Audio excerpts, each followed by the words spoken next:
O di ay wala nay bahog silang Pedro ug Mickey. Kini gis bulingit. Grabe ko kawatan. Tanawar akong dala nga bahog. Yan ang gipkikitan.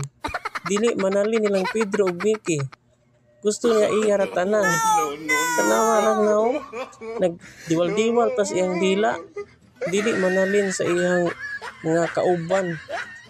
Gapiyong-piyong ka pa ikaw man din nakahurot sa bahog nila di ay. Manalin tanak ka. Maunang kontrahon ka. Iniglabay dito nila. Usig-usigon ka. Kay dili ka manalin og bahog. Gusto nimo imo ratanan. O tanawa. O ug kasabaan mo paggawa lang ng dila kini sus. Kini gis mungkit. Mungkit ignaong ay. Tanawa o nahurot gid ang kuan bahog. Sunod gani ha manalin kang Pedro ug Mickey tanawa nagdiwal-diwal pa